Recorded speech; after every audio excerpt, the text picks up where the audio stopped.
이걸 이제 제 컴퓨터를 쓰는 이유 중에 하나가 나중에 이제 음성 인식을 제가 보여드리려고 제가 어떻게 쓰는지 제가 이렇게 이런 특별한 기구를 통해서 컴퓨터를 쓰지만 또 손을 아니 이것도 안 쓰고 음성 인식으로만 컴퓨터를 다 움직일 수가 있거든요. 근데 이 음성 인식 프로그램이 어 원래는 이제 일반적으로 상업적으로 팔았는데 윈도우스 비스타가 나오면서 그냥 공짜로 끼워 팝니다. 그래가지고 거기에 보면 윈도우 비스타 한글판에는 없는데 영문판에는 끼워서 팝니다. 그래서 영문판에 보면 한글 말고도 영어 영어하고 이제 외국어 외에 한 중국어, 일본어도 있는데 한국어만 안 들어가 있거든요. 그래서 제가 마이크로소프트에 가가지고 우리나라에서 비스타를 칭찬하고 다니는 사람 나밖에 없을 거다. 이렇게 합니다. 그래서 정말 저는 이제 비스타가 이렇게 잘 안 되고 해도 참 이 음성 인식 때문에 아주 사랑을 가지고 비스타를 칭찬하고 다니고 쓰고 있습니다. 예. 좀 말씀드리면 이제 저는 먼저 교통사고에 의한 어, 경추 4번 손상입니다. 완전 손상이요. 이제 그래서 스티브 호킹하고 다릅니다. 걔는 루게릭이고 저는 완전히 병이 다르거든요. 스티브 호킹은 말도 못합니다. 전 말을 할 수가 있고. 이제 우리가 보면 사람이 보면 이제 소위 말해서 그 척추가 뼈가 이제 숫자가 바뀌거든요. 근데 대충 26개쯤 되는데 위에서부터 일곱 개를 경추라 그렇습니다. 목에서부터 바로 뇌에서 이어지는 게 어, 그래서 그걸 1, 2, C1, C2, C7이라고 하는데 제가 만약에 C7 이하를 다쳤으면 팔을 움직이고 할 수가 있습니다. 손을 다 쓸 수가 있고. 근데 제가 C4를 다쳤습니다. 그래가지고 움직일 수 있는 데가 이 어깨까지입니다. 어깨 윗부분은 움직이는데 어깨 바로 아래부터는 제가 전혀 감각이 없습니다. 그러니까 그리고 다치는 것 정도에 따라서도 그게 완전 손상이 있고 부분 손상이 있는데 저는 완전 손상이에요. 그러니까 크리스토퍼 리브라고 슈퍼맨이 2번, 3번을 다쳐서 저보다는 한 끗발 높습니다. 예. 그래서 2번, 4번을 다치면 사실은 말을 하기도 힘듭니다. 어, 그런데 이제 저는 4번을 다쳤는데 아주 운이 좋은 게 이 횡격막을 움직일 수 있는 부분이 신경이 딱 4번에 있었는데 제가 한 1, 2mm 차이로 안 다쳤어요, 그거를요. 우리가 이제 일반적으로 사람들이 숨을 쉴 때 횡격막뿐만 아니라 복근과 가슴 근육을 동시에 씁니다. 근데 저는 복근과 가슴 근육은 제가 움직이지를 못하니까 횡격막만 갖고 쓰기 때문에 어, 일반인의 한 폐활량이 최대 40%밖에 안 됩니다. 근데 어,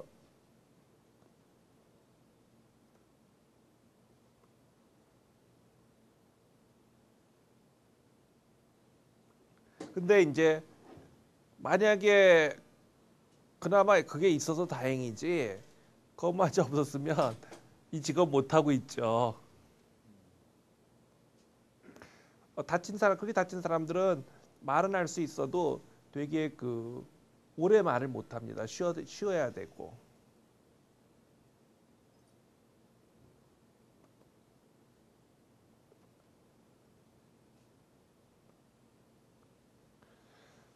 그래서 제가 다치고 나서 생각을 해보니까 야 이렇게 다쳐가지고 이 세상에 할 수 있는 직업이 뭘까 생각해보니까 마침 제가 하고 있더라고요.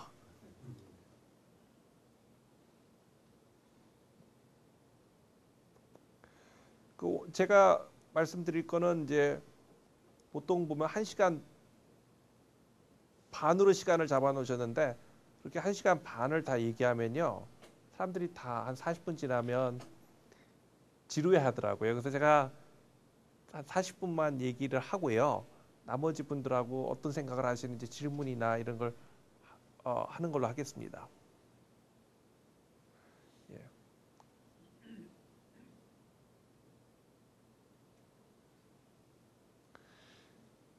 자, 이게 맞겠지? 컴퓨터에서 예. 그래서 나오나요 뒤에? 예. 그래서 이게 이제 경추에 우리 이제 경추고요. 저 같은 경우 거기에 이제 우리 척수라고 해가지고 새끼손가락만한 신경 다발이 있는데 광 케이블 망이죠. 그게 이제 교통사고가 나면서 차가 전복되면서 제가 목이 눌려가지고 있으니까 피가 안 통해가지고 산소가 공급돼서 세포가 죽은 거거든요. 그러니까 그래서 이 아래로 다칠수록 좋습니다. 제가 다친 지가 이제 3년 반이 됐는데요. 3년 반 좀 더 3년 18개월이 됐습니다. 제가 근데 이제 제 원래 전공은 지구 물리입니다. 그것도 이제 바다의 해양학 제가 학부를 해양학과를 나왔고요. 그러니까 한마디로 얘기해서 우리나라에서는 전혀 쓸모없는 학문입니다. 저는 참 그래서 항상 뭐 좀 죄책감을 갖고 있죠. 그냥 국민 세금을 갖고 자기 하고 싶은 거 하니까요. 근데 이제 최근에는 이제 제가 다친 다음에는 이제 뭐 재활 보조공학인이 이렇게 해서 이제 좀 쓸모 있는 것을 하고 있거든요. 그래가지고 제가 아주 정말 진짜 쓸모 없는 학문과 우리나라에는 또 이렇게 아주 장애인한테는 아주 도움이 되는 이 두 가지를 동시에 다 하고 있습니다. 근데 이제 간단히 말씀드려서 뭐 얼마 전에 우리 지진도 나고 뭐 이런 얘기 때문에 제가 말씀드린 지구가 여러 개의 판으로 구성되어 있습니다. 지구가 왜 판으로 구성되어 있냐 어떻게 그걸 하냐 하면 이제 지구가 이제 보면 이렇게 대류를 하고 그 위에 있는 판들이 움직이는 거거든요. 물 좀 한 모금 주시겠습니까? 물 좀 한 모금만. 네.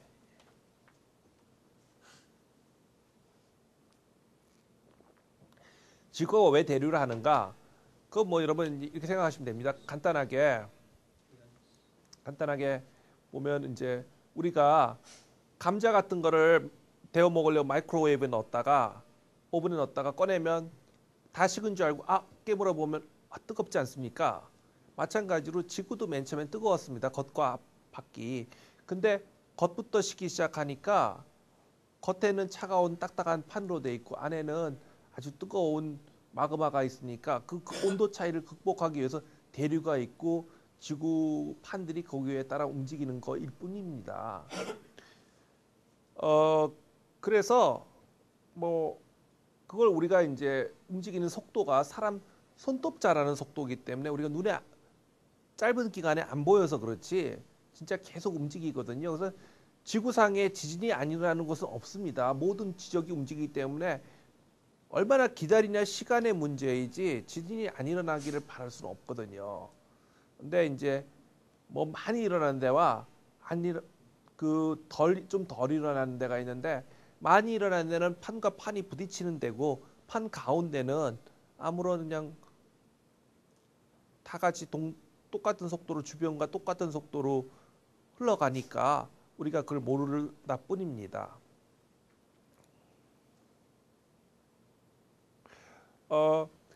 그러면서 이제 사람들이 저한테 물어보는 게 근데 왜 해양학을 하느냐? 우리 지구 나이가 45억 년 정도 됐습니다. 그런데 45억 년 중에 우리가 최근 2억 년에 관한 기록은 우리가 2억 년에 관해서는 상당히 잘 압니다. 그러니까 지구 나이의 5%에 대해서는 지구의 과거 5%는 잘 아는데 95%가 지구에 어떤 일이 일어난 일을 잘 알기가 어렵습니다. 저는 그래서 이제 2억 년 이상 된 거는 뭐, 뭐 제가 하는 게 다 그렇지만 하여튼 그 가운데서도 진짜 뻥이라 그러거든요. 왜냐하면 바다의 모든 게 기록돼 있는데 그렇게 만들어진 바다판이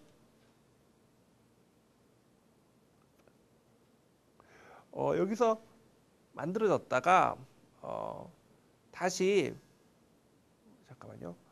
멘틀로 들어가 가지고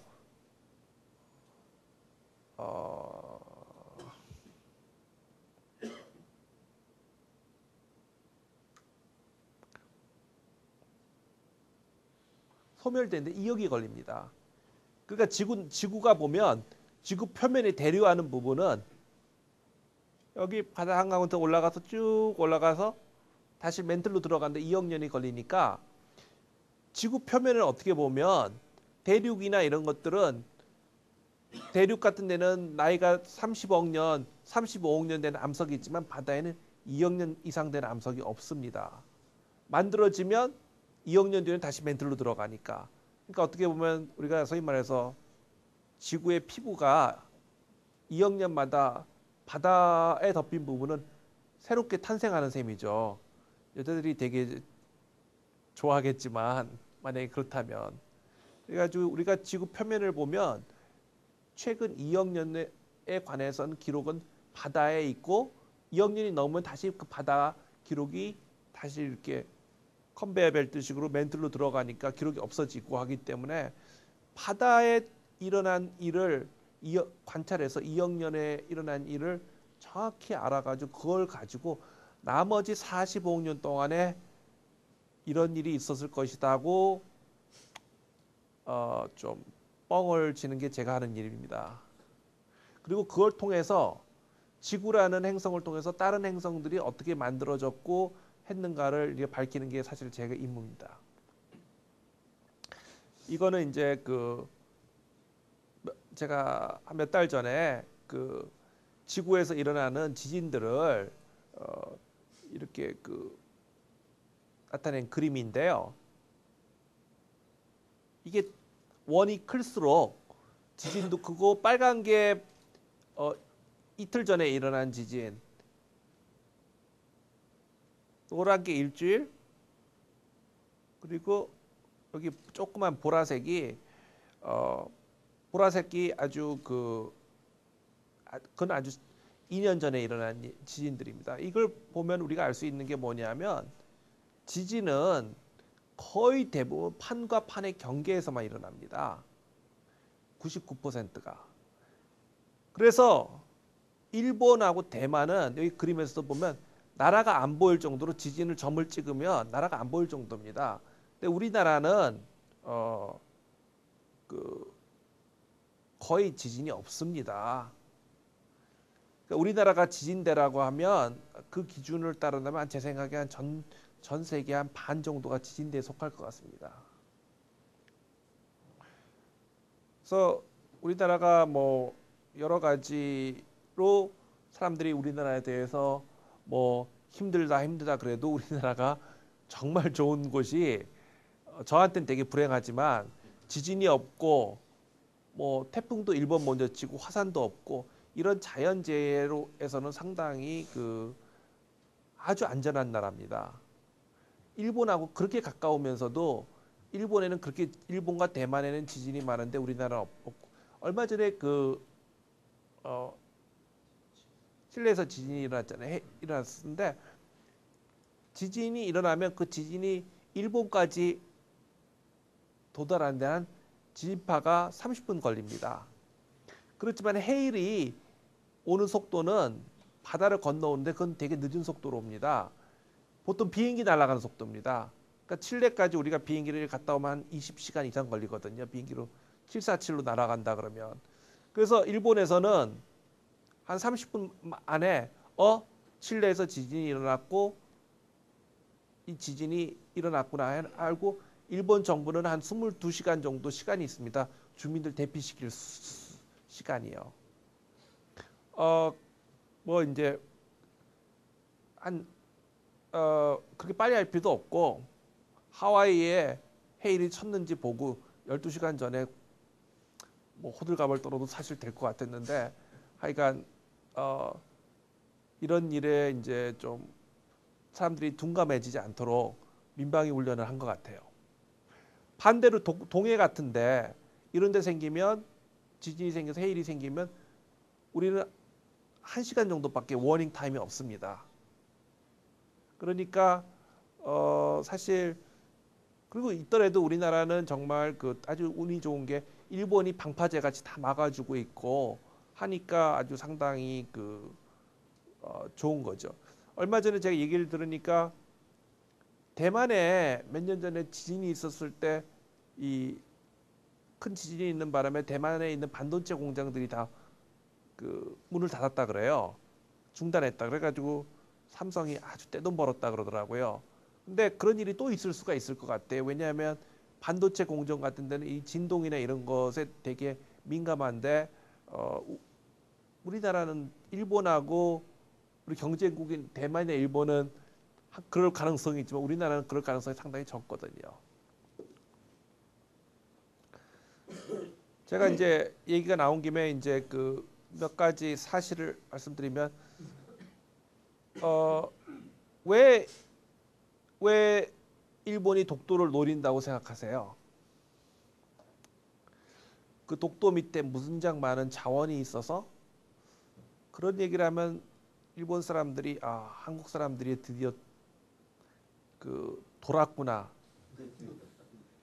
너무 이렇게 컨스피러시 음모론에 빠져가지고 저는 그 당연한 거라고 보는데요. 왜냐하면 이게 이제 서태평양의 그림입니다. 여기 그림을 보시면 이렇게 빨간 테두리라는 게 이게 각 나라에서 자기가 선포한 EEZ입니다. 그러니까 일본 같은 경우면 해안으로부터 막히지 않으면 최대 200캐리까지 자기의 영주권을 영해를 주장할 그러니까 영해가 아니라 이제 경제 수역을 주장할 수 있습니다. 뭐 그 전에 막히면 안 되죠. 많은 사람들이 바다 하면 뭐 광물이 있고 무한한 자원이 있는 걸로 아는데 사실 그렇지 않거든요. 대부분이 우리가 알고 나오는 석유는 가스나 이런 자원들은 대륙분 근처에 과거에 얕은 바다였던 데 있지 심해에는 아직 모르는 미지의 영역이고 또 지금까지 알려진 바로는 자원이 없다는 겁니다. 만약에 자원이 있었으면 어땠을까? 어떤 사람이 이제 여수 엑스포를 하면서 저보고 교수님 30년 뒤에 미래의 바다를 생각해 보세요. 그래서 제가 뭐 예측을 해보라 그래서 아마 30년 뒤에는 어쩌면 세계 대전이 일어날지도 모를 거라고 얘기했어요. 왜냐하면 전쟁이 일어날 거. 왜냐하면 이렇게 만약 우리가 지금 바다에 알고 있는 자원들이 지금은 가치가 없지만 나중에 그때 가치가 있게 되면 아마 싸움이 일어날 거라고 그랬습니다. 왜냐하면 지금 이렇게 그 바다에서 넓은 땅을 차지하는 나라들은 미국, 일본 다 서방 선진국들입니다. 반대로 중국 같은 데 보세요. 세계 인구의 몇 분의 1을 갖고 있지만 200캐리를 뻗으려고 해도 다 걸리니까 세상에 중국처럼 이렇게 그 바다에 관해서 지금 법 제도에 그 피해를 보는 데가 없거든요. 다행히 바다에 먹을 게 없어서 안 싸우는 거지. 바다에 먹을 게 세웠으면 중국이 가만히 있겠습니까? 일본은 이렇게 넓은 여기서 여기까지가 북위 15도까지예요. 그러니까 제가 배를 타고 나가서 한국에서 부산에서 출발해 가지고 한 4, 5일 지나야지 일본 EEZ를 지나갑니다. 벗어나요. 이렇게 했지만 이거 사실 이거 보호하고 관리하고 하는 관리비만 많이 나오지 별 쓸모 없거든요. 근데 그래서 우리가 이제 다행히 알고 있는 모든 석유나 자원들은 깊은 바다가 아니라 아주 얕은 바다 대륙 주변에 있고 정말 태평양 한가운데 이런 데는 그렇게 크게 아직까지 돈될 만한 게 없다는 것을 말씀드리고요. 여기서 보다시피 200캘리라는 게 뭐냐면 주변과 이렇게 닿지만 않으면 내가 어떤 섬 하나 있어도 200캘리를 이렇게 그을 수가 있거든요. 여기에 일본에 이제 오키노 도리시마라는 조그마한 섬이 하나 있습니다. 표면에는 보면 한 뭐 몇 킬로밖에 안 돼. 몇 킬로가 아니라 몇 메타도 안 됩니다. 그 위에다가 구조물 콘크리트를 부어가지고 구조물을 세워놓고 자기네들이 200캐리를 거기서 이렇게 그어놨어요. 왜냐하면 이쪽 한국이나 중국 쪽으로 뻗었다가는 외교 분쟁이 일어났지만 태평양 쪽으로는 미국하고만 나눠 먹으면 아무도 말리는 사람이 없기 때문에 태평양 쪽으로는 일본은 최대한으로 뻗어 있죠. 그런데 우리나라 쪽에서 보면 여기 울릉도고 여기 독도입니다. 그러니까 독도는 엄밀하게 보면 울릉도는 한반도 대륙의 연장선상에 있는데 울릉도와 독도 사이에 보시면 이렇게 커다란 깊은 바다가 있어가지고 독도가 사실은 보면 일본 연장선상에 있습니다. 바다 밑으로는. 해보세요. 여기니까. 그러니까 일본으로서는 정말 화가 나죠. 태평양 같은 데서는 또 자기네들 마음대로 뽑는데 이 한반도 근처에서는 심지어 자기네 대륙 연장선상에 있는 것을 한국에 뺏겨 있으니까 우리는 그러니까 이 독도 주변에 뭐 자원이 많고 뭐 그래서가 아니거든요. 그거는 이제 그게 아니고 아마 이런 배경 때문에 하는 게 아닐까 생각이 듭니다. 그러니까 독도는 아니 울릉도는 여기니까 지형을 보면 완전히 여기 그 한반도에 붙어 있는 게 보이지 않습니까? 원래 어떤 섬이 있다면 그 섬이 전통적으로 어느 나라 거였나? 그 사람이 살면 아무리 이렇게 자기 대륙에 붙어 있고 이래도 상관이 없거든요. 근데 사실 독도에 사람이 살 수가 있습니까? 지금 가서 억지로 사는 거지. 그러니까 일본 입장에서 볼 때는 거기서 뭐 물이 납니까? 뭐 농사를 지을 수가 있습니까? 그러니까 어떻게 보면 한국이 억지로 강제 점령하고 있는 거죠. 자기네 그 역사에 나온 거는 그냥 대충 무시하면 되고 그러니까 어떻게 보면 저는 그런 이유지. 그래서 자꾸만 이거를 주장하는 게 아닌가 하는 생각을 해보거든요. 제가 맞는지 틀린지는 모르겠지만 아마 제가 알고 우리가 동해를 조사해봐도 그렇게 뭐 우리가 말하는 그런 자원이나 이런 게 없, 없다는 게 증명이 되는데 우리도 모르는 자원을 일본이 그럴 리도 없고요. 그래서 저는 이런 이런 이유 때문에 이제 독도를 주장하는 거 아닌가 생각을 합니다. 물 좀 주시겠어요? 물 좀.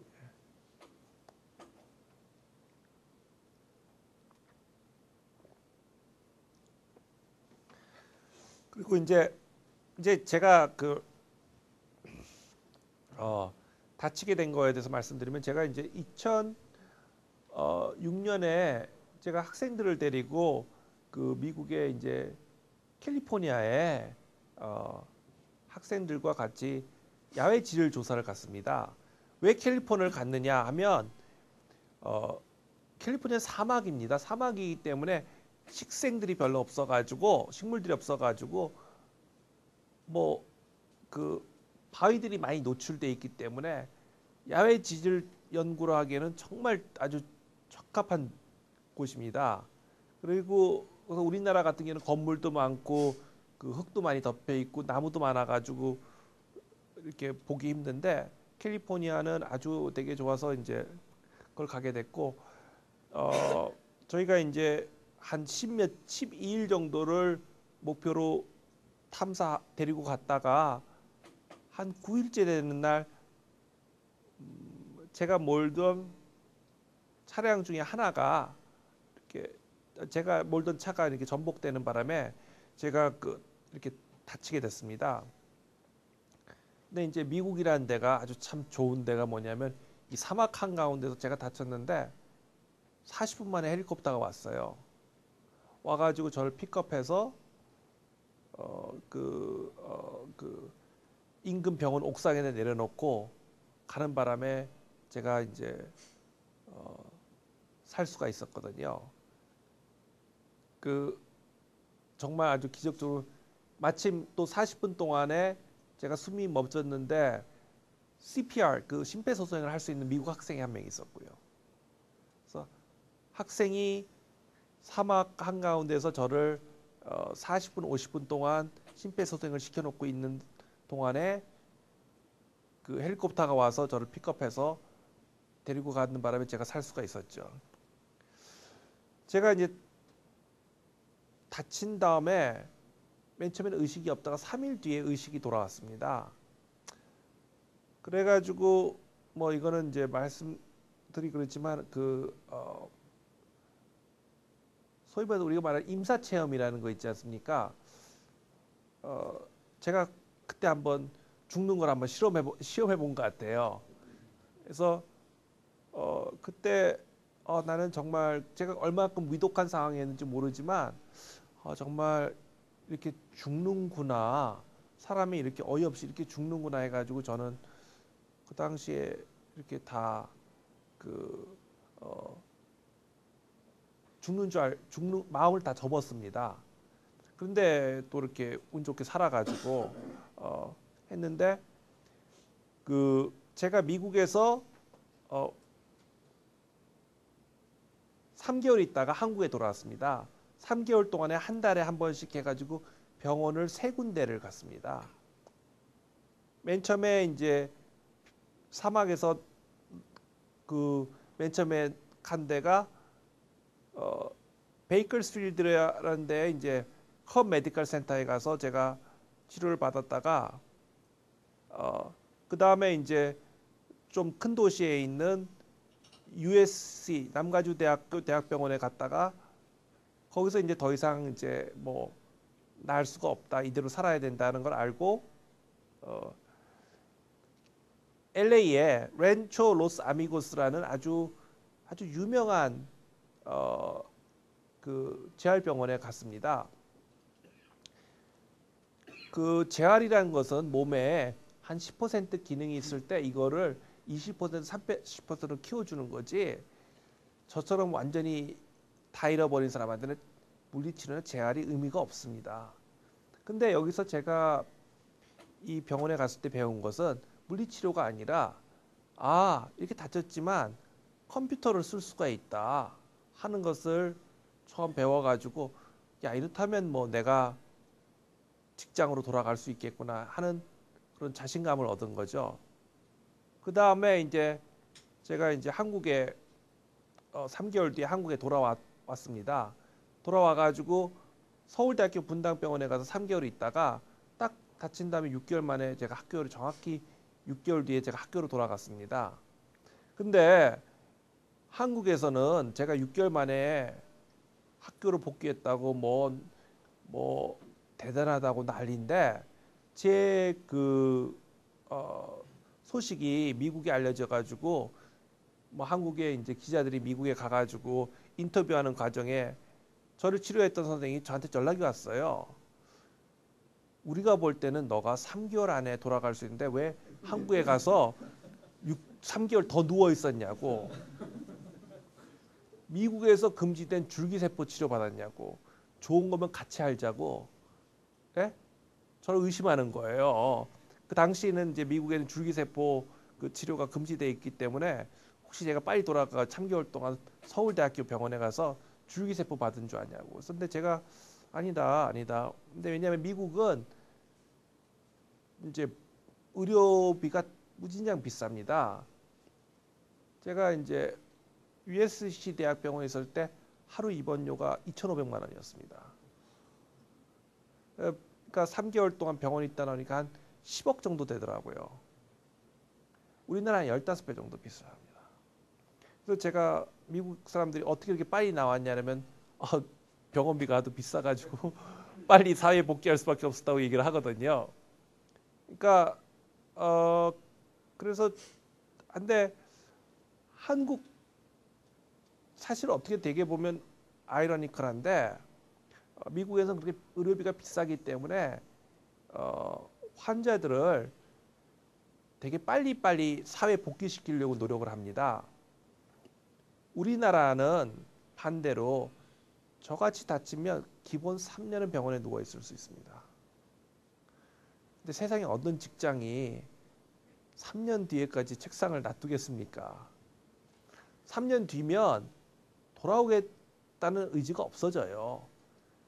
대신에 우리나라는 보면 3년 뒤에도 6개월마다 병원 바꿔가면서 아니면 또 그렇게 해주는 병원들이 있어요. 10년씩 병원에 있을 수가 있습니다.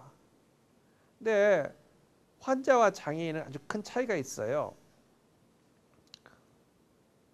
환자는 인권이 없습니다. 장애인은 인권이 있습니다. 제가 그걸 언제 알았냐면 미국에서 한국으로 올 때 알았습니다. 이제 미국에서 이제 제가 병원에서 퇴원해가지고 한국으로 오려고 그러는데 비행기들이 다 안 태워주는 거예요. 왜냐하면 환자를 이송할 때 국제적으로 써야 되는 양식인데 그걸 그대로 쓰면 절대로 안 태워줍니다. 그러니까 이제 뭐 한국이라면 뭐 백을 써서라도 이렇게 거짓말로 쓰겠는데 미국 의사들이 그게 안 통하니까 저희 아버님이 웬만한 대한항공에 온갖 백을 써도 이게 담당자가 노하니까 안 되더라고요. 그래가지고 정말 뭐 제가 다친 다음에 전 지금까지 한 번도 이렇게 뭐 실망을 해가 시리에 빠져본 적이 없는데 그때는 정말 한국에 못 돌아가는 게 아닌가 하는 생각이 정말 들더라고요. 그래서 거의 이렇게 마음을 접고 포기하면서 아시아나에 한번 전화를 해봤습니다. 그래서 전화할 때 이번에는 그냥 제가 그냥 마음을 비우고 그냥 아니요 장애인인데 좀 몸이 불편해서 좀 도움이 필요합니다. 이랬더니까 아유 장애인이요? 그러면 우리가 모셔야죠 해가지고 비즈니스를 샀더니까 퍼스트 클래스 업그레이드 해주고 짐 17개에다가 도어 투 도어까지 다 서비스를 해주더라고요. 그러니까 절대로 환자라고 하면 안 됩니다. 장애인이라고 그래야지 비행기 탈 수가 있습니다. 왜냐하면 장애인은 차별하면 안 되거든요. 그러니까 이 말 한마디의 차이에 의해서 엄청나게 달라지더라고요. 저는 이제 여기 이렇게 아까 보여주듯이 쓰고 이런 현대차 스타렉스를 개조해서 씁니다. 근데 보시다시피 제가 이렇게 다쳤지만서도 이렇게 다 하지 않습니까? 저보다 더 심한 사람도 많아요.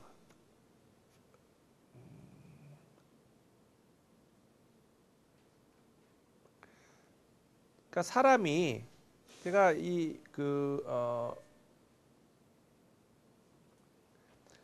어떤 여성분을 한번 보여드리겠습니다. 이분은 영어로 여기 스피커가 나오면 좋겠는데 이분은 프랑스에 계시는 어떤 루게릭 환자분이십니다. 여기서 나오는 목소리가 이분 목소리가 아니고 이분이 글씨를 친 거를 컴퓨터가 음성 합성을 해준 겁니다. 요즘은 기술이 하도 좋아져서 음성 합성은 이게 사람 목소리인지 컴퓨터 목소리인지 구분이 안 될 정도거든요. 그래서 이분은 루게릭 병에 걸리면 이제 기도를 제거합니다. 그래서 이 사람 같은 경우는 그래서 이제 말도 못하고 음식도 이렇게 배에다가 호스 꽂고 먹고 또 그 다음에 하는데 이 사람이 컴퓨터를 어떻게 쓰는지 한번 보시면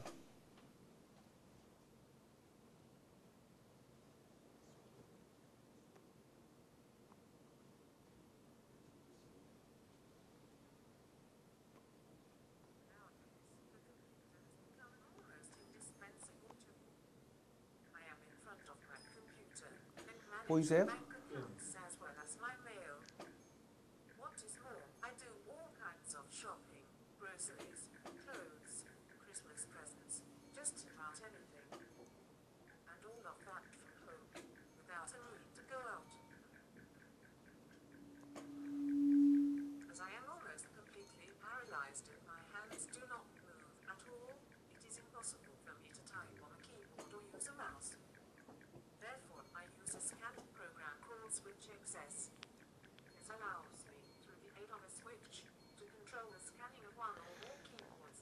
그러니까 그 쳐야 될 키보드나 이런 것들이 스캔하면서 지나가면 이 여자가 여기 목 여기 이마에 아니 볼에 달려 있는 이걸 이렇게 움직이면 그 근육의 움직임을 센싱해 가지고 스톱시키고 그 줄에서 그 칸을 찾고 칸에서 그 이렇게 서치를 내로 다운 해 가지고 씁니다. 그래가지고 이렇게 글을 쓰면 이걸 이제 읽어주죠.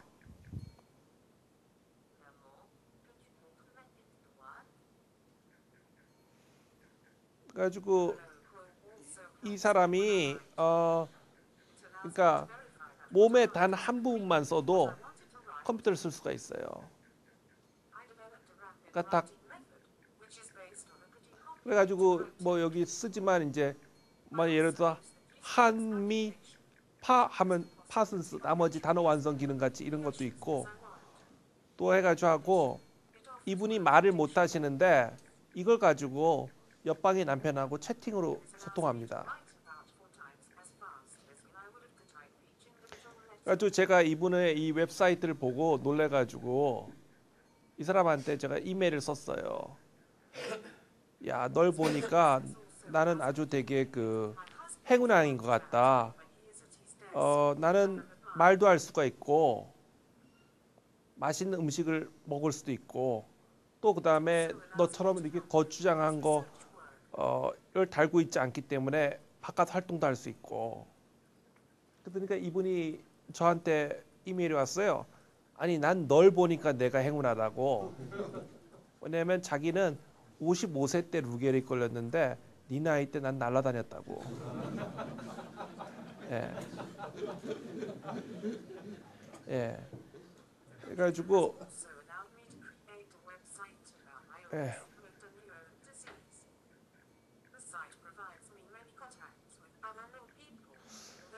그러니까 그 제가 보기에는 그 이 컴퓨터라는 게 이게 정말 그 사람들한테 아주 혁신적인 도구이고 아마 그래서 사람들이 뭐라냐면 컴퓨터는 신이 장애인한테 내린 선물이다 할 정도로 저 같은 경우는 이제 컴퓨터로 모든 걸 다 하거든요. 제가 이제 책장도 못 넘기는데 그 이제 서재에 있는 책 그거 다 쓸모 없습니다. 근데 제가 그걸 다 스캔해 가지고 왜냐면 학교 앞에 가면 요즘은 아주 싸게 스캔을 해주거든요. 그러면 제가 이것은 여기 PDF 파일로 다 읽고 하거든요. 학생들 시험 볼 때도 답안지는 다 A4 용지에다가 써야 된다. 해가지고 받으면 쫙 스캔하면 제가 그걸 채점할 수가 있고 하니까요. 이런 식으로 그, 그리고 이제 제가 보여드릴 거 뭐냐면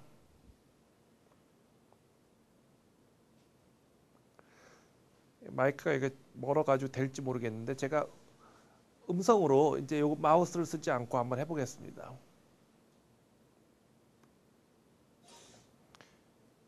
Start, move down, enter.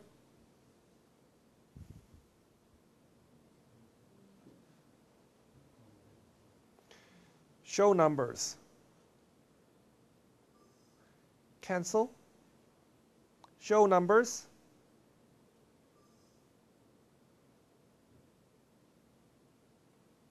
Show numbers. 1, 6. OK. Enter.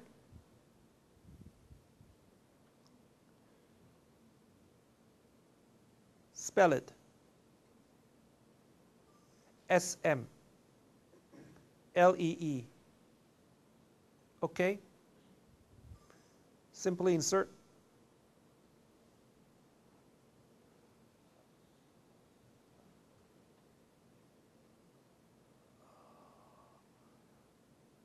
Enter.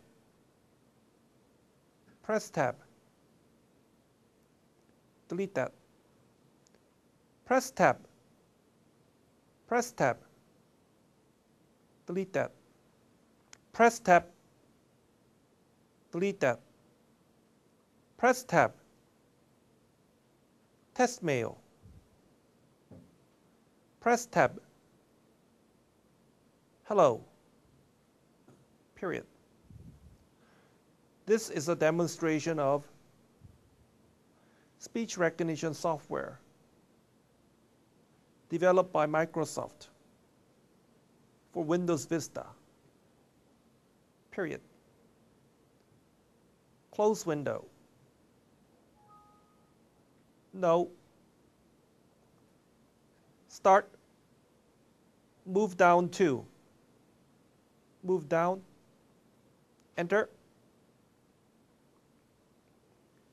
Show numbers. 1, 8. OK. Move down 10. Enter. Hello. Period.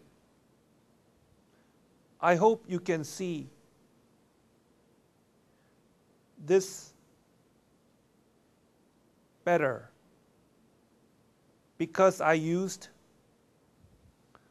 a bigger font. Period. Hanmi Parsons. Delete that. Spell it. H A-N space M-I space. OK? Kept that. Parsons is one of the best companies in Korea. Period. Mouse grid. 3, 1, 6, 1. OK. Don't save. Stop listening.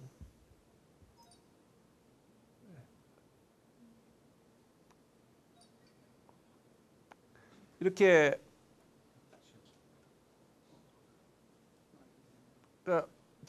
지금은 제가 이제 다시 마우스를 쓰는데 이런 식으로 영어는 이렇게 다 인식이 되거든요. 그리고 또 이게 뭐냐면 화자에 적응해 가지고 많이 쓸수록 그 사람들이 사용하는 언어를 또 톤을 알아 가지고 적응이 됩니다. 그래서 제가 이제 맨 처음에 이걸 갖다가 사람들한테 보여주면서 야, 우리도 한글 음성 인식을 만들어야 된다.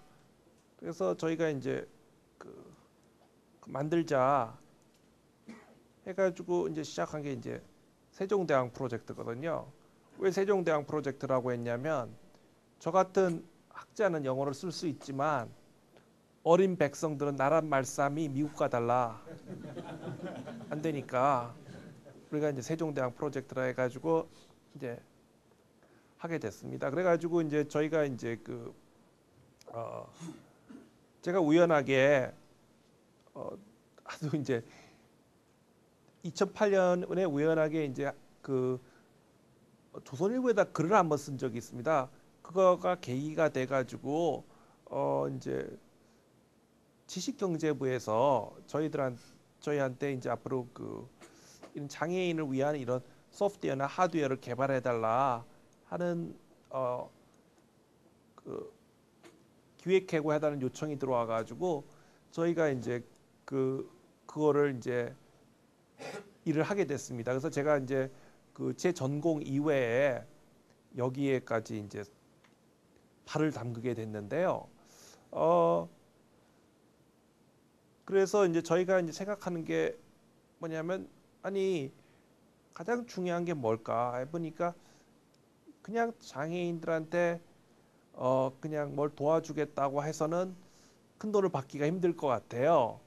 그래서 아니 이렇게 해주면 장애인들 가운데서도 안 되는 사람들도 있지만 또 일을 할 수 있는 사람들이 있거든요.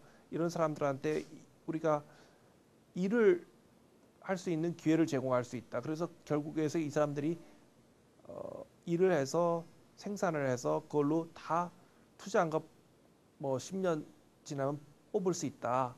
이런 식으로 이제 그쪽한테 이제 설득을 시켜가지고 아주 큰 이제 국제 과제를 하나 성사시켜가지고 하게 됐습니다. 예. 제가 오늘 말씀드린 건 여기까지 하고요. 다른 건 질문을 받고 하는 식으로 하는 게 어떨까 하네요. 사실은 교수님께서 계속해서 이제 물도 드셔야 되고요. 그리고 예. 수시로 이렇게 해야 되는데 오랫동안 강의하기가 어려운 게 이제 여러 가지 불편함 때문에 그래서 여러분들 이해를 좀 아니 부탁드립니다. 강의가 오래가 아니고요. 아니 그건 절대로 아니고요. 예. 좀 뭐 서너 시간도 다 하고 하는데, 그러니까 사람이 40분 넘어가면 이렇게 집중력이 확 떨어지거든요. 저희를 위한 배려셨군요. 네. 몰랐습니다. 자, 여러분 질문 많으실 것 같습니다.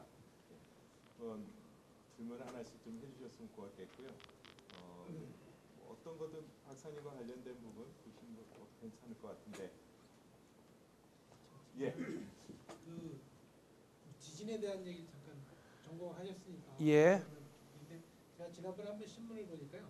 지금 교수님께서는 우리나라가 지진에서 굉장히 안전하다고 하시는데 지난번에 신문을 보니까 아무르판이라고 해서 러시아에서 한반도로 이렇게 갈라지는 그 판이 또 하나 있다.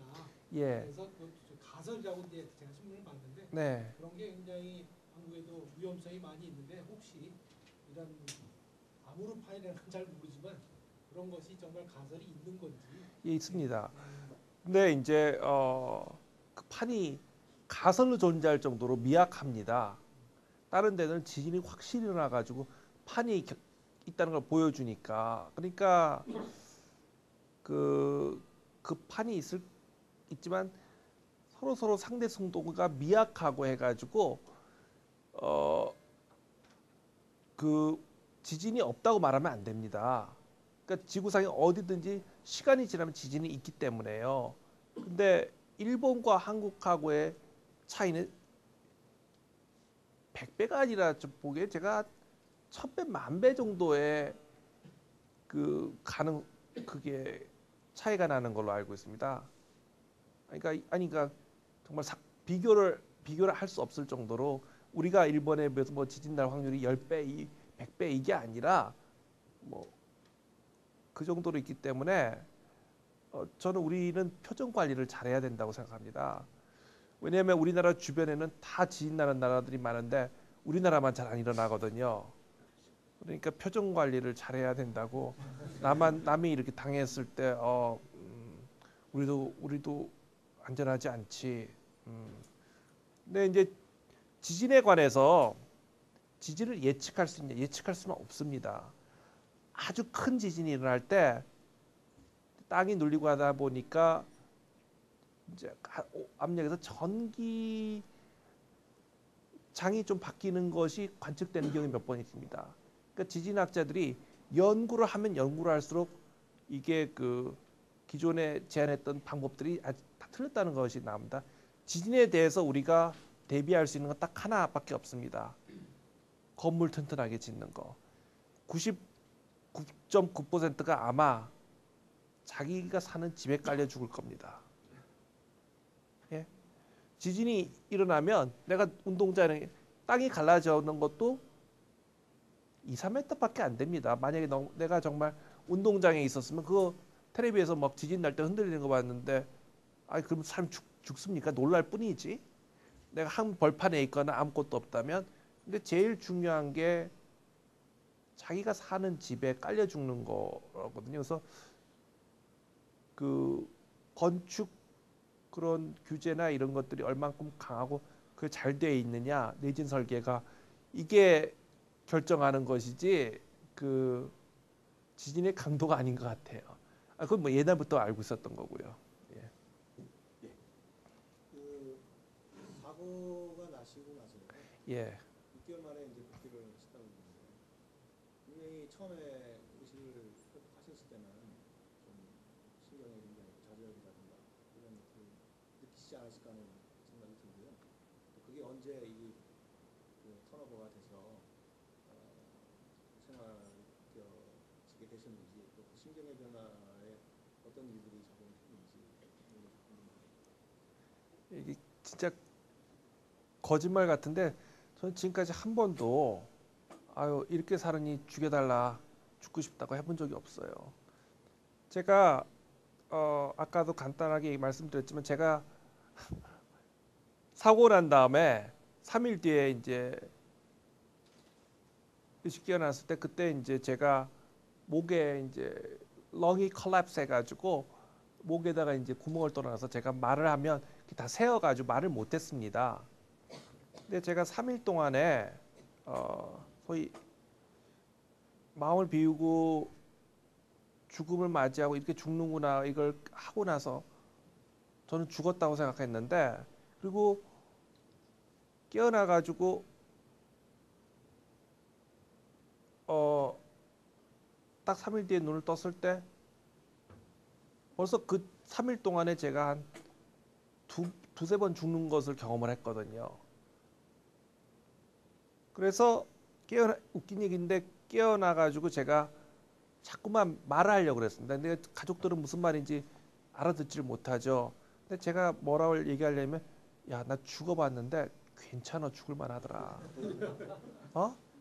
죽음 두려워하지 마. 자꾸만 이렇게 하니까 저희 가족들 어머니는 어디가 불편한가 자꾸만 말을 들어보면 조금 전에 자꾸만 저는 이제 이렇게 생각했어요.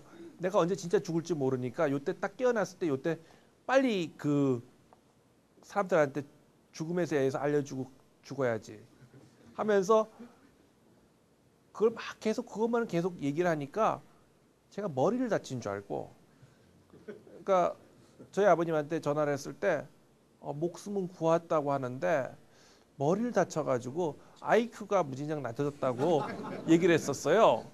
근데 저는 그때 왜냐면 지금 몸 상태가 중요한 게 아니라 내가 거의 체험한 그 죽음의 세계에서 얘기를 하니까 저 딱 그때 야 죽는 그 당시 죽는 게 전혀 두려운 게 아니구나. 왜냐면 우리가 죽을 때 죽음이라는 게 솔직히 말해서 몇 단계인지 모르겠어요 저는. 그리고 어떻게 죽는데 모르겠는데 제가 그래도 초입은 가봤다고 생각하거든요. 근데 가장 두려운 게 사실 초입 아니겠습니까? 근데 거의 괜찮았어요. 근데 제가 자꾸만 하려고 자꾸만 했던 메시지가 죽을만 하더라, 괜찮더라, 겁내지 마라 이렇게 자꾸만 얘기를 하니까 사람들이 자꾸만 내가 왜 그런 얘기를 하나 해가지고 머리를 다친 줄 알았죠. 근데 그래서 그런지 저는 지금까지 그게 그 한 번도 지금까지 그러니까 제가 원래 이렇게 성격이 이런 것도 아니었고 뭐 저보고 뭐 긍정이다 강하다 그 제가 처음 들어본 말들이거든요. 그리고 방송국에서는 딱 정해 옵니다. 이번 달의 주제는 희망 이상묵 교수 제가 무슨 말을 하든 다 희망으로 갑니다. 예? 그렇기 때문에 그렇지만 저는 한 번도 좌절해 본 적이 없어요. 진짜. 그 사람들이 나한테 물어보더라고. 어떤 사람은 뭐 이렇게 팔을 읽고 이렇게 사니 죽겠다 이런 소리 하는데 왜 그런 얘기 안 하냐 그래서 나도 생각해보면 이상하더라. 왜 내가 그런 얘기를 안 했지? 예, 그렇게 생각을 합니다. 예. 그 교수님 그 인터뷰 기사 텔레비에서 본 것 같은데 이제 복귀하고 나서 이제 학장님하고 이제 대화하는 과정에서 이제 본인은 진짜 나는 행운하다. 지금 이제 얘기하셨는데 사실 저희 입장에서는 그게 잘 안 느껴지거든요. 사실 이렇게 사고 당하시고 뭐 정상 그 인물에 비해서 그런데 거기서 인터뷰할 때 진짜 그 학장님이 얘기하는 난 진짜 행운하다. 나는 이렇게 말할 수 있게 하는 거에 대한 거가 진짜 행운하다라는 그런 얘기가 지금 보니까 이제 이해가 되는 것 같습니다. 그 당시에는 인터뷰에서는 예. 저게 진짜일까? 보통 같으면 그렇게 얘기할 수가 없을 텐데 지금 보니까 이제 교수님 말씀 들으니까 저게 진짜 느껴졌고요. 예. 그다음 지금 상태에서 그러면 이제 교수님은 그걸 다 극복하셔가지고 이제 앞으로의 이제 비전 뭐 어떤 이렇게 이런 거에 대한 걸 어떤 계획을 갖고 계신지. 네. 제가요. 뭐 방문하는 사람마다 다 내 죽음 얘기해주고 어떻게 되냐고 다 얘기해주고 이렇게 막 그 떠벌리고 다녔습니다. 병원에 있으면서 찾아오는 사람마다 야, 나 죽어봤는데 너희들 죽음 두려워하지 마라. 야, 죽음이 이렇더라. 이렇게 얘기했는데 어느 날 그 뭐 미국 심장외과 의사가 제가 이제 심장이 좀 이상하다 그래서 잠시 왔어요. 자기 심장 전문이래요. 그래서 심장병이면 이 사람은 나 같은 사람을 많이 만났겠구나 해가지고 내가 그 사람한테 나 죽어봤다. 한번 얘기 들어볼래 했더니까 뭐 관심 없는 척 한번 해보라 그러더라고요. 그래서 제가 얘기를 했죠. 했더니까 이 사람이 나한테 그러더라고. 내가 지금까지 죽은 얘기 여러 번 들었는데 너께 그 비교적 내가 최근에 들은 것 중에 아주 밝은 거야. 근데 다 그렇지 않아. 그러니까 겁이 팍 나더라고요. 진짜 죽을 때 그러니까 이제 제가 좋은 케이스에 들었지. 저는 모든 게 다 이런 줄 알고 막 떠벌리고 다녔는데 어떤 사람들은 뭐 이렇게 가족들이 죽은 친척이 나타나고 뭐 벌레가 보이고 아주 아주 끔찍한 걸 본 사람들도 많대. 그러니까 너께 다라고 생각하고 사람들한테 이렇게 떠들고 다니지 말라고 얘기를 하더라고요. 그래서 진짜 과연 내가 이번에는 아주 운 좋게 참 그 좋게 죽음을 맞이했는데 진짜 다음에 진짜 죽을 때 또 그럴까 하는 생각이 겁이 팍 나더라고요. 그리고 이제 제가 이제 3일 동안 있었는데 그때 이제 맨 처음에 가졌던 생각이 있습니다. 근데 제가 이제 사람들이 그러잖아요. 이렇게 응급실에 있어도 의식이 없어도 귀는 열려 있다고. 그래서 뭐 이렇게 식물인간 된 사람 앞에서 그 사람 얘기하지 말라고 병원에서 하는데 정말 그런가 봐요.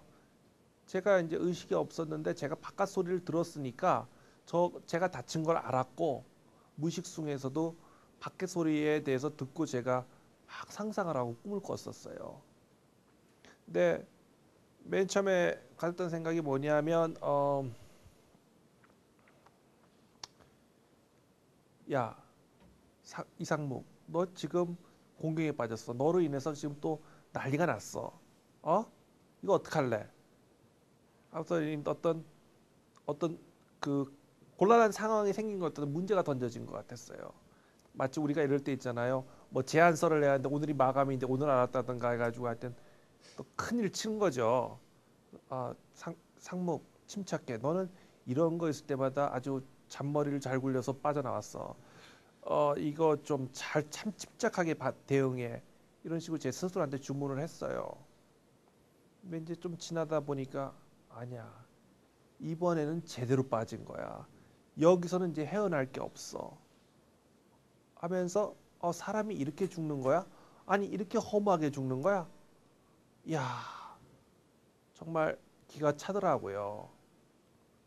그러니까 내가 죽는구나 이렇게 생각이 들었어요. 맨 처음에는 죽는다는 생각을 하니까 그때 순간 하늘을 원망했어요. 다 이거 이제 무의식 속에 눈 감고 있었던 일입니다. 아니 이렇게 도중하차 시킬 거였으면 미리 얘기해 줬어야지. 나는 내가 남들이 안 가는 일부러 어려운 길을 택해서 공부를 하고 남들은 놀 때 나는 공부하고 남들은 안 나올 때는 일요일마다 나가서 계속 일하고 했는데 그거는 내가 어려운 길을 가는 대신에 하늘은 나를 보호해주고 뭐 어떤 딜이 있었다고 생각했어. 우리가 구체적으로 계약서를 쓴 건 아니지만 근데 이렇게 도중에 플러그를 뽑는 거 이게 맞아? 아니 무대에서 내려오라니 이해가 안 돼. 그 각본 갖고 와봐. 내가 내 눈으로 직접 확인해 봐야겠어. 하늘을 원망을 했어요. 아니 너무나 나는 어려운 길을 내가 스스로 택해서 하고 내가 생각해도 나는 이렇게 그 쉬운 길을 안 가고 남들이 이렇게 갖고 그래서 여기까지 올 때는 너가 도와줄 거라고 생각하고 도와주는 것 같았고 그래서 왔는데 이 도중에 이 플러그를 뽑고 무대에서 내려오라니 이 말이나 돼? 근데 조금 있다가 생각을 해보니까 그렇게 해서 좀 원망의 감정이 딱 들었어요. 그러다가 조금 지나다 생각해보니까 야 여기까지 온 것도 네가 실력이 있어서가 아니라 운이 좋아서 온 거야. 제가 지금까지 살아오면서 제 실력보다는 저는 조금 노력했는데 꼭 누가 나타나서 도와주고 한 거예요. 너 정말 솔직히 말해 너 끝까지 가나면 너 혼자 성공할 수 있었겠어? 여기까지 온 것도 감사해야지. 그리고 너 같은 사람이 컴플레인하면 하늘의 진정성 엄청 쌓여. 그래서 여기까지 온 것에 대해서 감사해야 되구나 생각이 들었어요. 그래서 그런데 세상 사람들은 나를 뭐라고 할까? 저 녀석 우리가 다 도와줬더니까 끝까지 갈 줄 알았는데 도중에 저렇게 죽어버렸어. 이런 식으로 날 원망하지 않을까 하는 생각이 들더라고요. 내가 여기서 죽으면 사람들은 나를 어떻게 기억할까 하니까 저는 그래서 어릴 때 자랄 때 아들이라고 장남이라고 동생들을 제끼고 배려를 받았고 여러 가지로 모든 혜택을 제가 누렸고 이렇게 했는데 남한테는 돌려주는 건 없이 그냥 여기서 죽으니까 참 내 마음은 그게 아닌데 억울하게 사람들은 날 기억할 거라고 생각이 들더라고요. 그래서 나는 원래 내가 물론 성공하면 다 돌려주려고 그랬어. 근데 뭐 하늘이 갑자기 저를 부르니까 할 수 없이 가는데 끝까지 갔었으면 난 성공해가지고 다 그때 사람들한테 나눠주려고 그랬어. 근데 뭐 어떻게 그런 기회마저 안 주고 도중에 플러그를 뽑았으니까 나만 나쁜 놈 됐네 하면서 내가 받았지만 그때 나중에 돌려주겠다고 생각했는데 그럴 기회조차 없구나 하는 생각이 들면서 제가 좀 답답해하면서 억울해하면서 또 깽게 생각이 나요. 그래서 제가 그 얘기를 또 한 번 수백 번 했어요. 친구들 앞에 얘기하니까 끝난 다음에 제가 제 후배 교수한테 근데 병효가 내가 앞으로 어떻게 살까? 다쳐서 이렇게 하니까 그 후배가 저한테 그걸 형 왜 나한테 물어봐? 형은 스스로 다 질문을 던져놓고 나온 것 같은데 스스로 질문 던져 답까지 다 갖고 나온 것 같은데 그래서 제가 그 순간 맞아. 내가 그때 죽음 앞에서는 그런 소리를 했었지. 그런 마음을 먹었지. 살니까 다 까먹었네. 다 까먹었는데 그래서 이게 있을 때 기회일 때 도와줘야 되는구나. 나중에 저같이 밀어서 맨 마지막에 다 성공한다면 그때는 그때 영광을 다 돌려주겠다 생각하니까 그게 안 될지도 모르겠다 하는 생각이 들더라고요. 그래서 모르겠어요. 저는 그러니까 제가 농담으로 맨 처음에 다치고 나니까 제일 궁금한 게 앞으로 몇 년을 더 살 거냐가 제일 궁금하더라고요. 1년을 살지 5년을 살지 10년을 살지 그걸 알아야지 거기 맞게끔 설계를 할 거 아니에요. 근데 의사들은 다 좋은 얘기밖에 안 해요. 그래서 의사들 말을 믿을 수가 없어요. 근데 제가 이제 보니까 나중에 와서 보니까 이게 뭐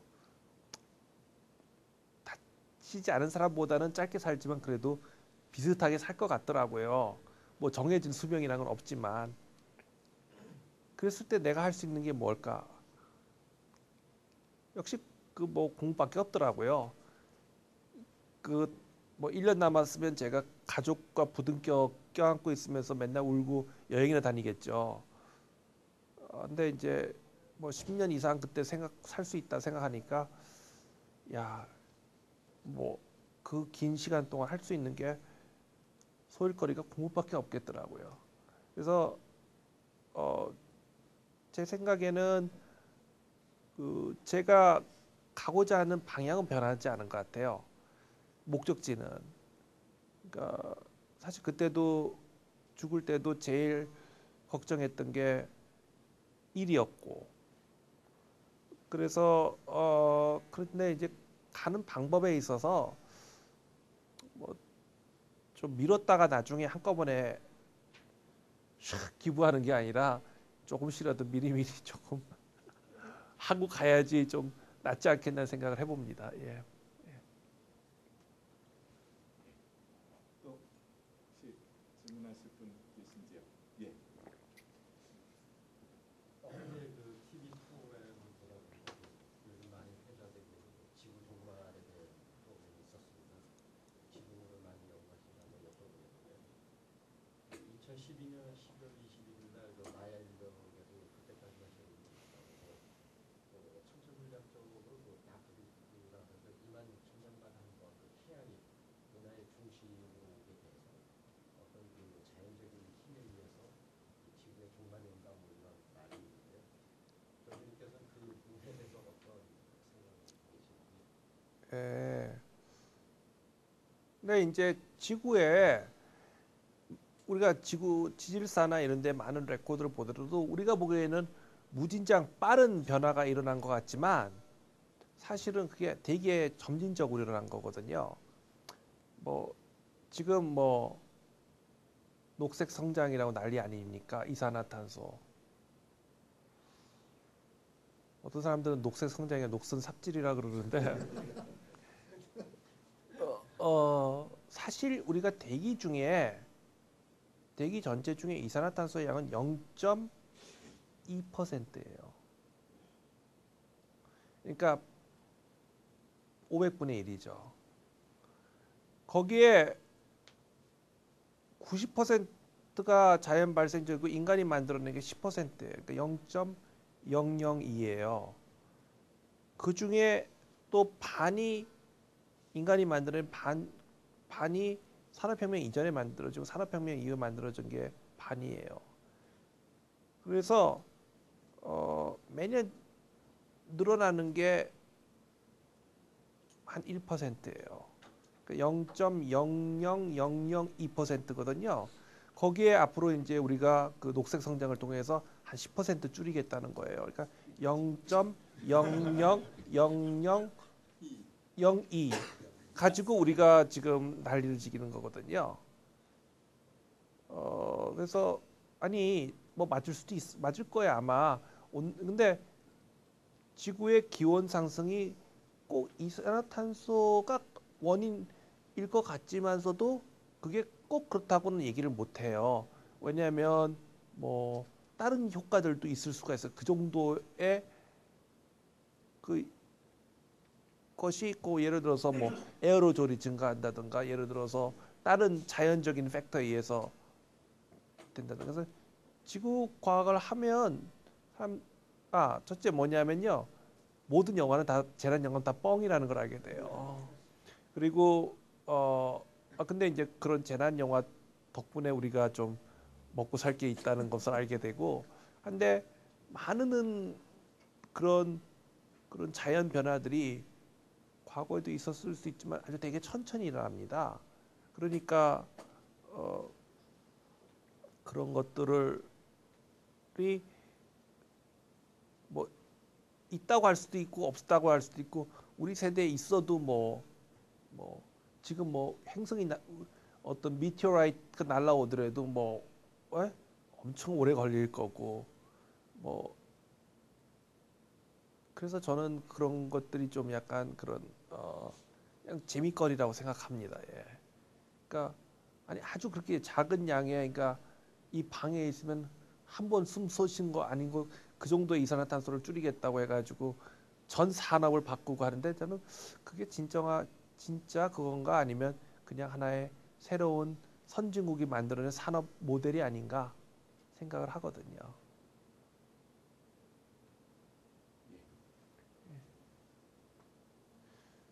이제 시간이 많지는 않은 것 같습니다. 몇 분 뭐 가능할 것 같은데요. 예. 실제로 굉장히 큰 사고를 당하셨고요. 전에보다는 이제 다른 생활을 하시는데 사고 전하고 사고 이하고 어떻게 인생을 사는 가치관이나 이런 것들이 변하지 않으셨는지. 예. 그러니까 사고 맨 처음에 나가지고 제가 이제 딱 3년 8개월 정도 됐는데 첫 반은 아주 좋았습니다. 왜냐하면 언론에 안 떴을 때는요. 근데 나머지 1년 8개월 정도는 무진장 바빠가지고 제가 이제 예전의 모습으로 돌아왔거든요. 그대로. 근데 이제 저는 이렇게 생각해요. 나를 일으킨 거가 뭘까 했더니까 가장 큰 게 하고 싶었던 일이 있었다는 것 같아요. 그러니까 이런 얘기를 하면 안 되지만 가족이 아니었어요. 가족이 아니라 내가 돌아가서 해야 될 일이 있고 그 일이라는 게 아주 제가 좋아했던 일이고 했기 때문에 그게 가장 컸던 것 같아요. 그래서 제가 한 번은 이런 얘기를 한 적이 있어요. 이제 후배한테. 제가요. 제 자신의 제 대학 교수다 보니까 내가 여기서 죽는다면 내 자신한테 성적을 뭐를 줄 건가 생각을 해봤어요. 그때 이제 여기서 죽으면 제가 보니까 제가 아무리 후하게 줘도 한 B 플러스밖에 안 되겠더라고요. 왜냐하면 우리가 사람들이 막연하게 얘기해서 뭐 일과 사랑 아닙니까? 일에 대한 거는 뭐 저는 학문을 좋아하는데 학문이 저를 덜 좋아해서 그렇지 충분한 짝사랑을 하고 충분히 거기에 대해서 매달리고 했는데 이 사랑 부분에서는 대학교 때 연애는 해봤지만 뭐 많이 해봤지만 별로 그다지 이렇게 된 게 없어요. 그래서 제가 친구한테 얘기했더니 형 그 배부른 소리 하지 말라고 보통 사람들은 하기 싫은 일도 하고 있고 예? 사랑도 잘 안 되고 근데 그래도 반을 가지지 않았냐고 예? 그래서 제가 이 반밖에 안 갖고 점수를 아무리 한쪽 분야를 많이 주더라도 이건 B 플러스 안 넘어간다 해서 사고 난 다음에는 일단 B는 받았으니까 못 먹던 A 플러스 삶을 살아봐야겠다. 아니 되지 안 될지 모르지만 그거를 최소한 목표로 해야겠다는 생각이 들더라고요. 한번 저 같은 경우는 한번 중간 평가를 한번 했거든요. 그래서 내가 보니까 내 중간고사는 한 B 플러스 받았으니까 비록 하다가 C를 받더라도 A를 목표로 하다가 나는 C 받았다 이렇게 얘기해야지.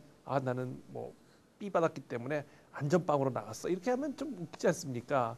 그래서 저는 생각해 보니까 뭐 별거 없고 일과 사랑인데 일은 좀 해봤지만 이 사랑은 내가 제대로 해보지 않은 것 같아요. 그래서 그걸 할 수 있으면 그래도 A 비스무리한 걸 받지 않을까 생각을 해봅니다. 그동안에 이렇게 너무 우리가 이렇게 숭고하게만 듣는 것 같아요. 좋은 이런 답변을 하시고 박수도 좀 쳐드리고 그러셔야 아니요. 되는데 너무 긴장이 되신 것 같아요. 아니요. 박수 치지 마세요. 진짜 약장사 같아져요. 예. 예, 또 근데 저는 한번 제 자신을 이렇게 그 순간에 죽음이란 거 앞에도 평가해 볼 수 있었던 게 그게 아주 참 좋았던 것 같아요.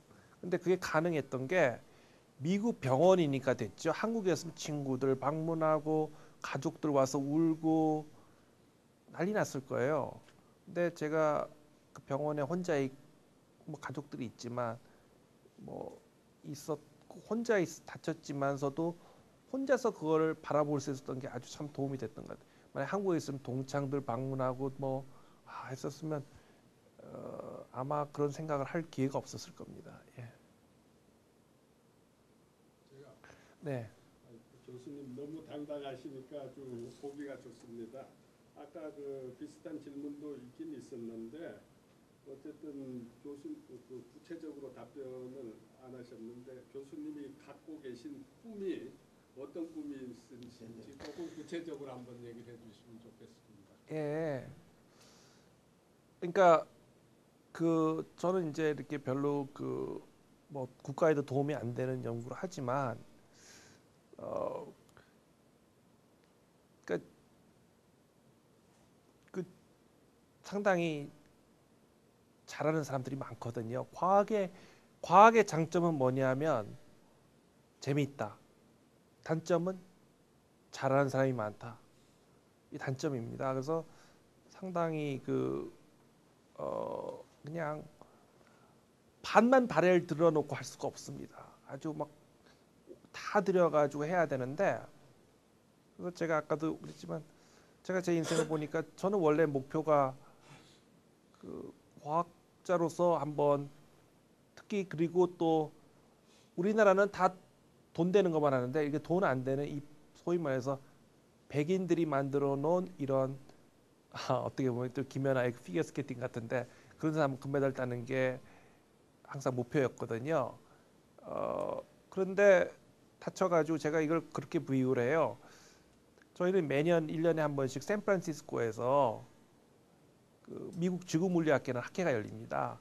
뭐 전 세계의 톱스타들이 다 오죠. 제가 이제 한국에서 출발해서 배를 타고 샌프란시스코로 가고 있는데 태평양 가운데서 연락을 받은 거예요. 그냥 샌프란시스코에 좀 문제가 있으니까 LA 항으로 들어가서 거기서 육로로 이동해서 가라고. 그래서 그래. 그래서 이제 마치 원래는 목표는 샌프란시스코 항으로 그냥 곧바로 들어가는 거였는데 갑자기 계획이 바뀌어가지고 LA로 들어가서 육로로 가서 샌프란시스코 가는 거라고 생각이 들거든요. 그러니까 한마디로 뭐 거창 학자로서의 그거를 목표로 가는 것은 변함이 없는데 단지 가는 방법이 바뀌고 우회가 더 먼 길로 돌아가는 거일 뿐이지 그것밖에 없고 다행히 제가 그러니까 제가 이래요. 예전에는 다쳤으면 다쳐서 가지고 제가 일을 못 하게 됐으면 핑계거리가 있었는데 이제 핑계거리도 없다고. 뭐 그래서 제가 그리고 사람들한테 제가 다친 게 보면 어쩌면 가라지 세일한 것 같다고. 왜냐하면 자주 안 쓰는 물건들은 팔아버리지만 꼭 쓰는 건 절대로 안 팔잖아요. 가라지 세일할 때 창고 정리할 때. 그러니까 마찬가지로 공부하는 데 필요한 것들은 그대로 다 남겨놨어요. 그래서 이게 만약에 제가 조금 더 다쳤으면 나 조금 더 그러니까 이게 제가 아주 되게 배부른 소리인데 다른 장애인들 앞에서 이런 얘기를 못 합니다. 왜냐하면 하고 싶어도 이렇게 다쳤는데 저는 아주 운이 좋게 다쳤는데 또 가장 필요한 부분은 다 남겨놨어요. 그러니까 이게 안 할 핑계거리가 없는 게 이게 뭐 없어요. 그래서 제가 참 딱 보면 판단해 안 할 수는 없고 할 얘기는 힘들지만 가야 될 것 같아요. 이게 뭐 안 하려고 하니까 너무 시간이 많고 하려고 하니까 너무 힘들고 하지만 그래 둘 중에 택하라면 해야 되는 것 같아요. 그래가지고 그게 뭐 특별한 목표가 아니라 그냥 하던 일 계속 하는 거죠. 하던 일을 계속 할 수 있게끔 하는 게. 저는 아주 참 제가 럭키한 게 그 당시에는 이게 돈 안 되고 이런 학문이었지만 제가 스스로 택했고 선택했기 때문에 재밌다고 느끼고 하는 거죠. 그래가지고 어떤 장애인들이 저보고 뭐 그 사람은 뭐 아주 부르주아하고 뭐 특별한 배려받은 혜택받은 사람이라고 저한테 그러더라고요. 그래서 제가 그랬어요. 맞다고. 세상에는 근데 고통이 두 가지가 있다고. 하나는 보면 정말 돈이 없어서 밥을 못 먹는 배고픔도 있지만 모델 같은 경우는 돈이 있어도 몸매 관리하느라고 못하고 먹고 나면 뛰어가고 해야 된다고. 당신이 내가 내 분야에 연구를 하기 위해서 내가 밤을 새고 이런 걸 어떻게 하냐고. 나의 꿈은 그렇게 얘기하는 당신들을 다 이렇게 그 재활공학이나 이런 걸 해가지고 내가 느끼는 고민을 한번 느끼게끔 해주는 게 내 목표라고. 예? 우리가 아니 뭐 누가 니체가 그렇더라 그러더라고요. 사람에는 이 세상에는 두 종류의 사람이 있다고. 하나는 노예같이 사는 사람이 있고 하나는 노예가 못 돼서 안다라는 사람들이 있다고. 그러니까 어떻게 보면 저 같은 사람은 진정한 자유는 없는 거예요. 어떻게 보면 이런 그 공부나 학문이나 이런 거에 괜히 마음을 두는 바람에 계속 스스로 노예같이 살아갈 수밖에 없는 거 아닙니까? 예. 그래가지고 아니면 뭐 장애인이 돼가지고 그냥 계속 누워 있을 수도 없는 거고. 그래가지고 그러니까 사람이 그런 것 같아요. 자기가 선택하면 그건 고통이 아니에요. 예를 들어서 뭐 박영석 씨 이런 부분이 산에 올라갔다 그러면 아니 그분은 너 다리 아팠냐 뭐 이렇게 물어볼 수 없잖아요. 그러니까 자기가 선택한 거기 때문에. 그러니까 세상은 똑같은 고통도 선택했을 때는 고생이라 안 그러는 것 같아요. 근데 이제 장애인들 같은 경우는 자기가 선택하지 않고 선택 못하는 상황이 됐을 때 그게 이제 어려움이고 힘든 거지. 저는 제가 하는 분야를 선택했기 때문에 제가 아무리 뭐 해도 사람들이 그거는 지주와서 하는 거지 고생이라고 안 할 겁니다 아마.